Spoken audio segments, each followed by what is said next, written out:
سلام و وقت بخیر خدمت همه عزیزانی که دارن این ویدیو رو میبینن.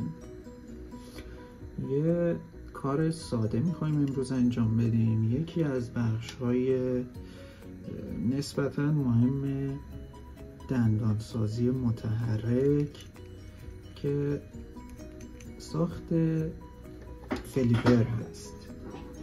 حالا فلیپر چیه؟ فلیپر یک بخشی از کارهای متحرک به حساب میاد که مربوط به 1 تا 3 عدد حدوداً دندان که ساخته میشه و فضای نسبتاً کمی رو هم در دهان بیمار اشغال میکنه، فضاهای اضافی که ایجاد میکنه و بخش بیدندانی بیمار رو مشکلش رو برطرف میکنه. مثل اینجور کیسی این شخص الان این مدلی که میبینید از دهانش داریم اینجا یه دندان آسیاب یا مولر 2 ندارند ایشان و ما میخوایم یک اینجور چیزی، اینجور حالتی جایگزین کنیم برای ایشون و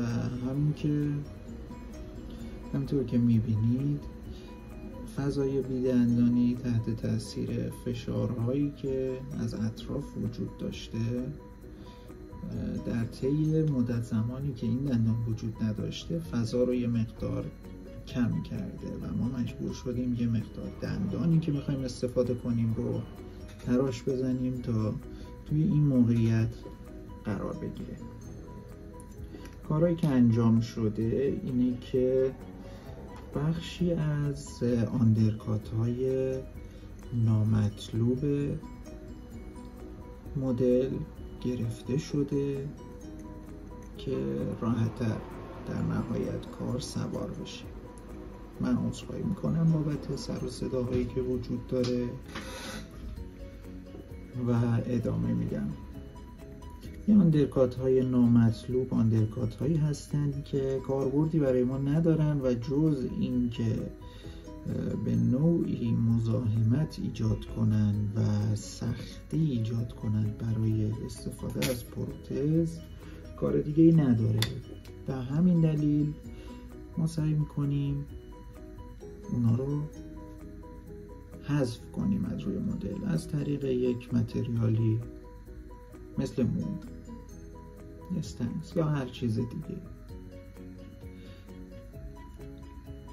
به این شکل.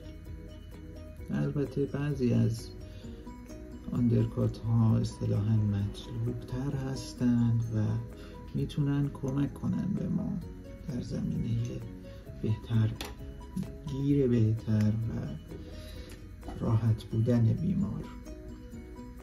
این کار به 2 شکل انجام میشه، ساختن این پروتز و یک حالت اصطلاحاً پختنی یا از طریق مواد هیت کیرینگ یا به صورت راحت تر از طریق مواد خودپخت یا سلف کیرینگ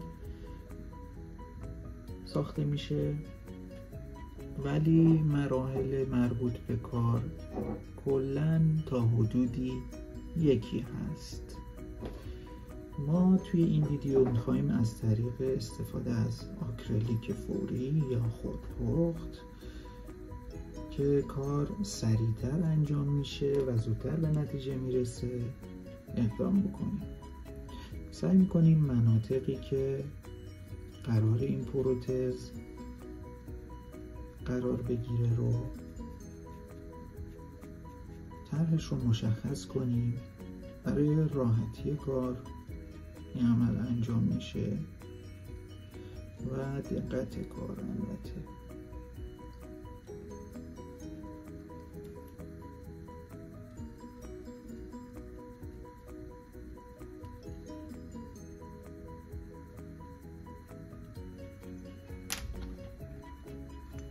سعی میکنیم بخشهایی از مدل رو که ممکنه مانع بشه برای کار ما حذف کنیم.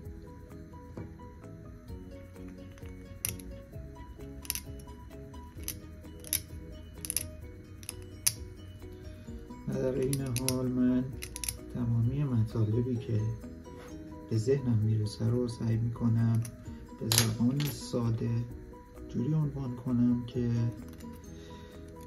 کسانی که در این زمینه کار میکنن یا حتی کسانی که علاقه‌مند هستن به هر شکل به این مطالب و به این موضوع متوجه بشن. الان تقریبا ما مانعی نداریم برای اینکه طراحی رو ادامه بدیم.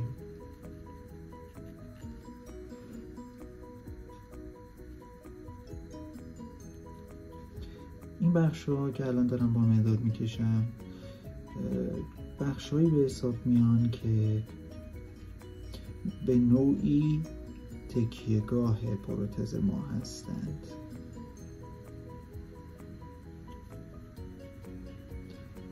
یعنی این دندان، این پروتزی که اینجا کار میشه، علاوه بر این که فشار و نیرو رو به لثه توی این بخش وارد میکنه، باید تکیهگاهی هم داشته باشه، گیری هم داشته باشه روی دندانهای اطراف به این شکل.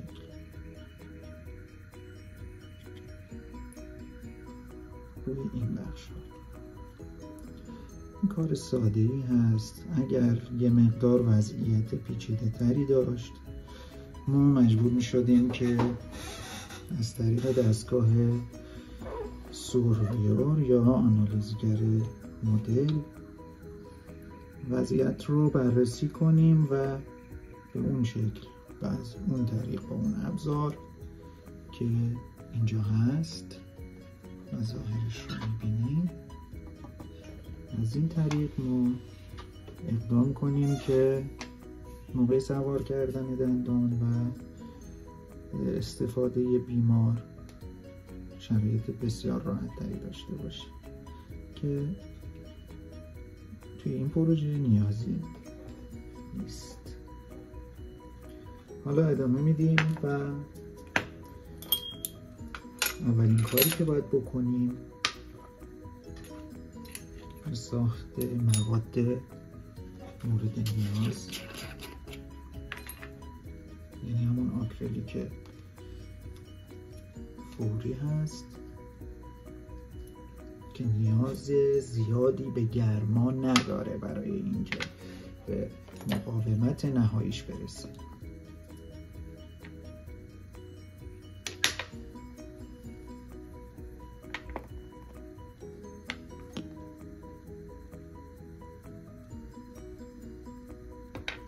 همطور که می‌بینید توی این ظرف کوچیک یا گوده می‌ریزیم و مواد رو با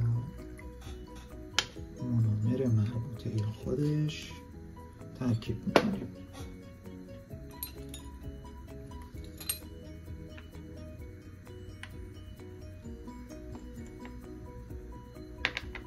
بازم میخواد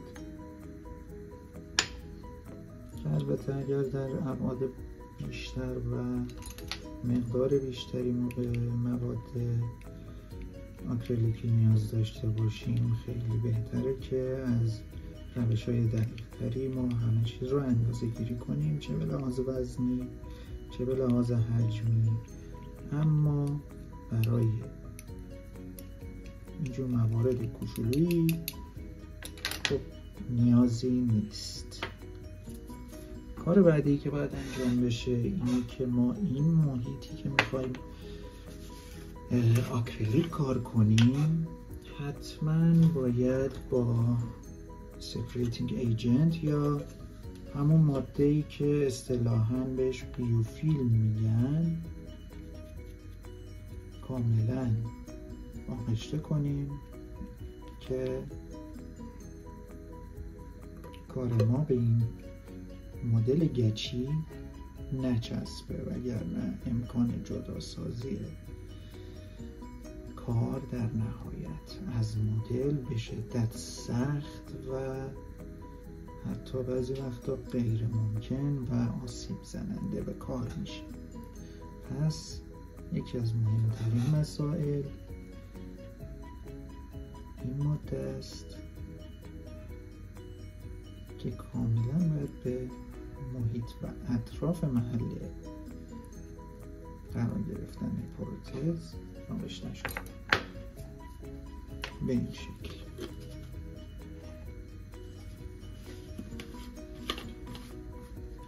یه مدت کوتاهی که بگذره هم این مواد حاضر میشه و هم این بیوفیلم اصطلاحاً که استفاده کردیم خشک و آماده میشه.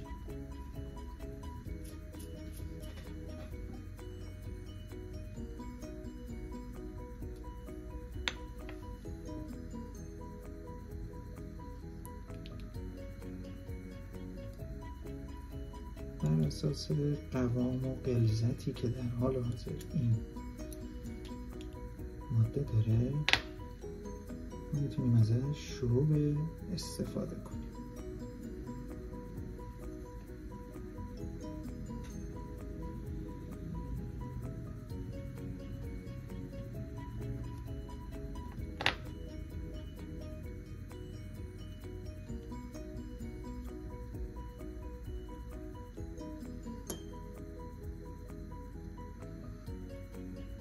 همزمان از مونومر هم استفاده میکنیم برای پخش شدن بهتر ماده و یک دست شدنش.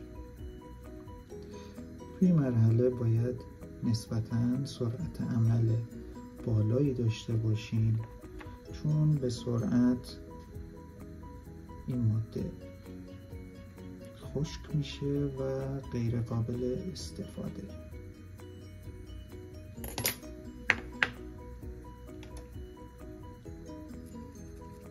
دندان رو حدوداً سر جاش قرار بدیم.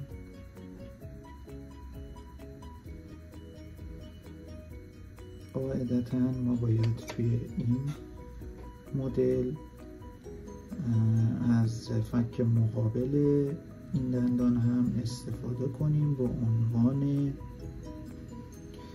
یک ابزاری برای دقت کار ما که مشخص باشه دندان تا چه بخشی از ارتفاعش یا تاج دندان باید بیرون زده یا به سمت اوکلوزال فک باشه.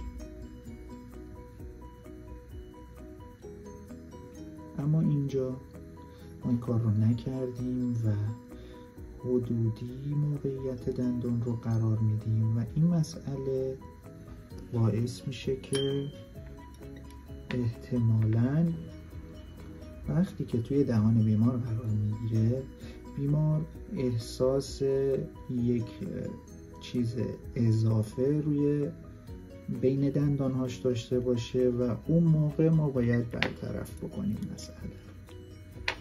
اما این یک مورد خاص هست و ما دسترسی به کست یا مدل فک مقابل نداریم، به خاطر همین قضیه به این شیوه عمل میکنیم و بخشی از کار زمانی انجام میشه که دسترسی به خود بیمار داشته باشیم.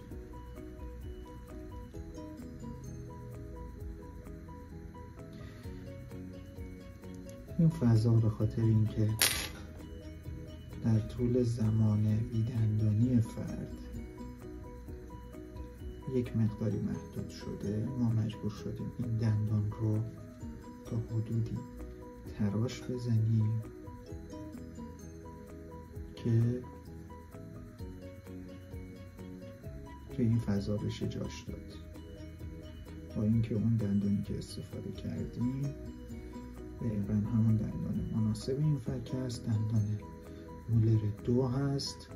اما توی این فضا با اینکه فک بیمار نسبتاً یک فک نرمال بوده، اما توی این فضا جا نمیشد، چون توی این مدتی که شخص دندان رو نداشته تا حدودی وضعیتش تغییر کرده و موقعیت فک آن نرمال شده.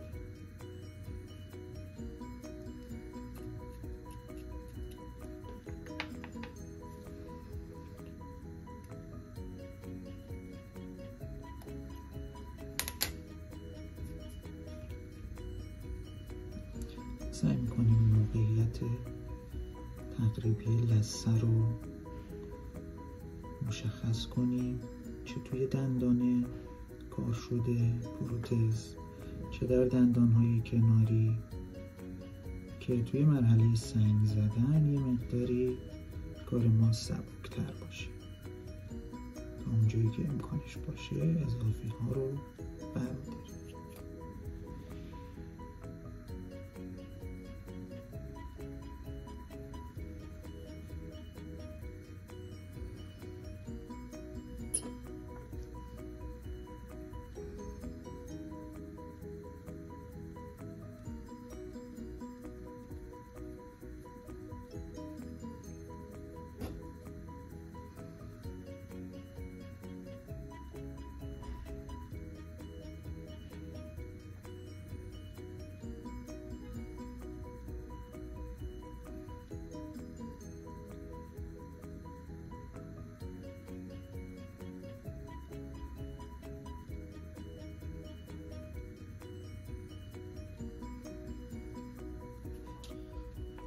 خب در نهایت ما باید مقداری صبر کنیم که این متریال خشک بشه و برای کمک کردن به سرعت زمان سخت شدنش ما میتونیم مقداری گرما بهش بدیم، نه لزوماً با آب گرم، یا میتونیم از هوای گرم مثل یک دمنده به شکل یک سشوار یا هر چیز دیگه‌ای استفاده کنیم که بسیار هم مؤثر هست در مدت زمان سخت شدن، چون قاعدتاً این متریال نیاز به حدوداً 1 ساعت زمان داره تا به سختی نهاییش برسه.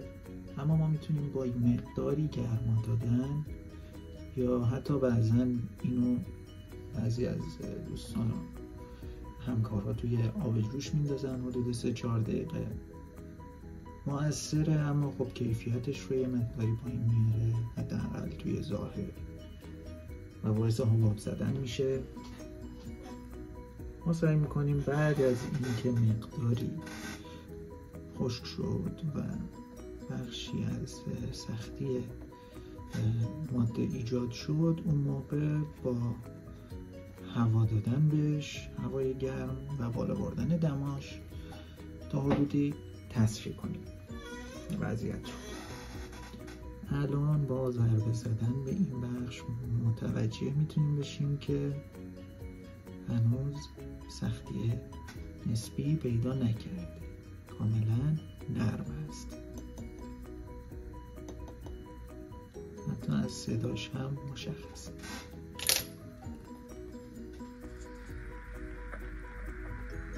خب ما دندان رو، پروتز رو در اصل جدا کردیم از کست و به این شکل هست و یکی از بخش های مهم کار که سنگ زدن و تراش زدن این پروتز هست رو باید الان انجام بدیم و این بخش یه مقدار حساسیت داره و سر و صدا، اما سعی میکنم ویدیوش رو برای شما هم قرار بدم.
ما در نهایت با ظرافت و کیفیتی که با سنگ زدن و پرداخت این کار ایجاد میکنیم باید وضعیت استحکام کار رو هم در نظر بگیریم، یعنی به حدی پرداخت یا نازک نشه که شکسته بشه موقع در دهان قرار دادن یا جدا کردنش. و در نهایت بعد از پرداخت کردن کار به اینجور وضعیتی میرسیم که در نهایت دیگه الان هم گیر مناسب رو داره، هم قابل استفاده هست و توسط بیمار میتونه استفاده بشه. من پویا زرابی هستم و این یه مجموعه خصوصیه که به صورت تخصصی در زمینه دندانسازی فعالیت میکنیم، دندانسازی متحرک البته، و سعی میکنم تمام مراحل دندانسازی متحرک رو براتون ازش ویدیو بسازم و به نوعی بتونم کمکی کرده باشم در زمینه اینکه کسانی که علاقه داشته باشن در این زمینه بتونن از ویدیوها استفاده کنن. مراحل زیادی داره نسبتاً. سعی میکنیم از همون اول که ما یک کست گچی ساده از دهان بیمار داریم تا در نهایت که به یه پروتز کامل برسیم، تمام مراحل رو به صورت تخصصی براتون اجرا کنم و امیدوارم که شما هم استفاده کنید. اگر نظری داشتید توی کامنت ها برای ما بنویسید و لایک کنید و از ما حمایت کنید که بتونیم به بهترین شکل برای شما به راهمون ادامه بدیم. ممنون از همه شما. خدا نگهدار.